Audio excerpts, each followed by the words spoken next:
Well, today is the day voters in Albuquerque will decide whether to ban late-term abortions in Duke City. And it seems that this issue is bringing out voters in record numbers. 43,000 people turned out to vote early in this election so far.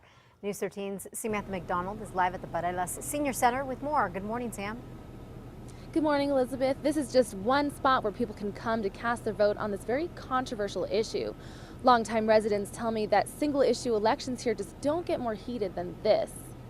An abortion! Women's liberation! Yeah! Albuquerque and across the country. The late-term abortion ban has touched off powerful emotions you don't typically see in a municipal election. And it's an issue that brings out people who don't normally vote. City Clerk Amy Bailey says her staff is not only prepared for packed polls today, they're also geared up to handle volatile voters.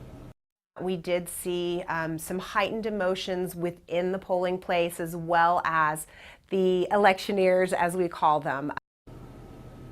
Bailey says during early voting, people's personal beliefs and feelings about the abortion issue were not always checked at the voting location doors, which has poll workers ready should similar scenarios arise today.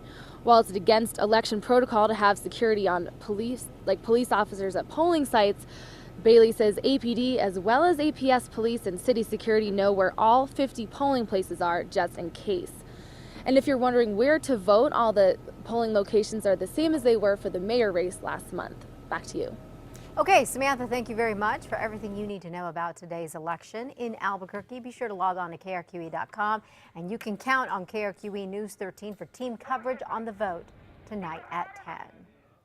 A traffic stop that went horribly wrong right here in New Mexico is getting national attention. And this morning we have a better idea why a pair of state police officers bashed in the windows of a minivan full of kids and on top of that, shot at it. In his state police report, Officer Elias Montoya says he was aiming for the tires here, trying to keep the driver, Oriana Farrell, from getting away. But a former assistant FBI director and CBS News correspondent says this was a bad call. I think for police, the biggest problem is going to be justifying the use of firearms in what is a traffic stop that's spinning out of control. John Miller on CBS This Morning yesterday. In a statement, State Police Chief Pete Caseta says he has concerns about what Montoya did, but the Taos County District Attorney says it was not a crime. The DA is pursuing child abuse and fleeing charges against the driver and a battery charge against her son for going after the police officers. While police were processing these two, we do know Officer Montoya bought McDonald's for Farrell's other 4 kids. Now, we asked state police if the officers involved are on leave or on desk duty, but we did not get an answer.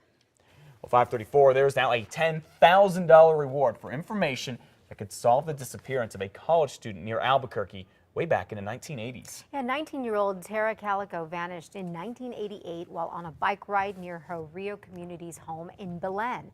A light-colored truck was seen following her, but she and her bike were never found.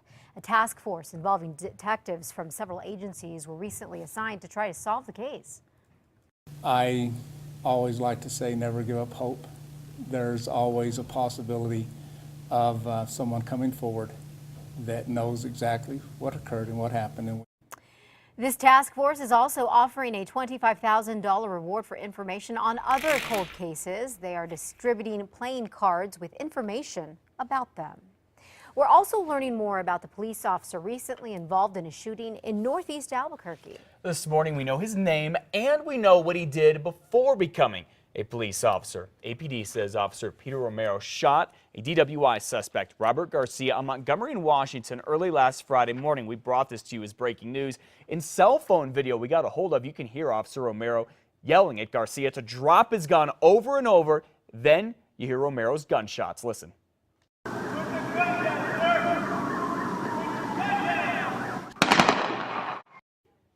Garcia is still in critical condition in the hospital. Romero has been with APD for 18 years. He is also a member of the National Guard. We know he served in Iraq in 2004 and he helped New Orleans rebuild after Hurricane Katrina.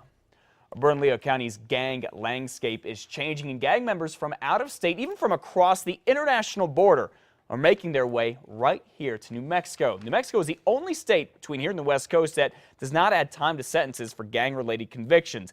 The county sheriff's gang unit is constantly on patrol trying to pinpoint gang activity and keep track of gang members, new and old. All that intelligence and sharing it with your squad members and detectives and other agencies, that's where that intel gathering is crucial. Tonight at 9 o'clock on 2 Casa Fox, Matt Grubbs is on special assignment, taking us on a ride along with the Sheriff's Office's gang unit.